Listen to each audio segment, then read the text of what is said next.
The Female Poets of the 17th Century, Volume 1. For much of history, women have been seen rather than heard. Their thoughts, their views have lain too long in the shadows of our culture. Whilst this traditional view has some merit, it is not entirely accurate. Here, gathered together in this volume, we can, through their words, experience their lives. We can hear their voices, their thoughts, joys, loves, and losses. For the female poet, there was always the confining hand of men to instruct that their time was perhaps spent more productively elsewhere. These lines, these gilded verses, often protest otherwise. The contribution of women in these earlier centuries is immense, and in this series we bring together poets who have created some of the most beautiful and expressive lines ever written. And remember, these words, these telling lines, have been written against the grain of society's male bias.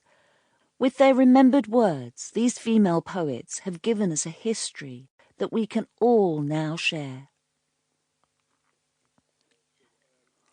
To My Dear and Loving Husband, by Anne Bradstreet. If ever two were one, then surely we. If ever man were loved by wife, then thee. If ever wife was happy in a man, compare with me, ye women, if you can. I prize thy love more than whole mines of gold, or all the riches that the East doth hold. My love is such that rivers cannot quench, nor aught but love from thee give recompense. Thy love is such I can no way repay. The heavens reward thee manifold, I pray. Then while we live, in love let's so persever, that when we live no more, we may live ever. To the memory of my dear and ever-honoured father, Thomas Dudley, Esquire, by Anne Bradstreet. By duty bound and not by custom led, to celebrate the praises of the dead, my mournful mind, sore pressed in trembling verse, presents my lamentations at his hearse, who was my father, guide, instructor too, to whom I ought whatever I could do.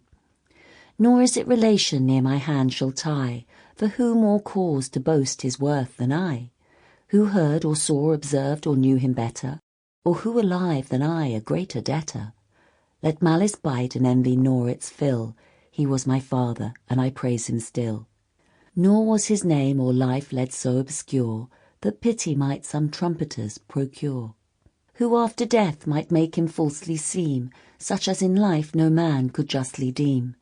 Well known and loved, where'er he lived by most, both in his native and in foreign coast. These to the world his merits could have known, so no need no testimonial from his own. But now or never I must pay my sum, while others tell his worth I will not be dumb. One of thy founders him, New England, know, who stayed thy feeble sides when thou wast low, who spent his state, his strength, and years with care, that aftercomers in them might have share. True patriot of this little commonweal, who is it can tax thee aught but for thy zeal? Truth's friend thou wert, to errors still a foe, which caused apostates to malign thee so. Thy love to true religion e'er shall shine, my father's God be God of me and mine. Upon the earth he did not build his nest, but as a pilgrim what he had possessed.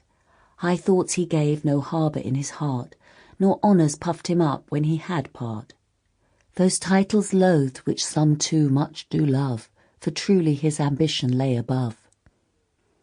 His humble mind so loved humility, he left it to his race for legacy, and oft with speeches mild and wise, gave his in charge that jewel rich to prize.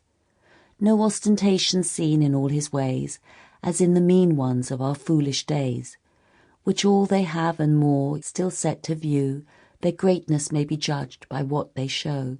His thoughts were more sublime, his actions wise, such vanities he justly did despise. Nor was his name or life led so obscure, that pity might some trumpeters procure.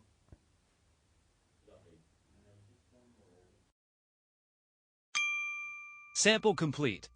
Ready to continue?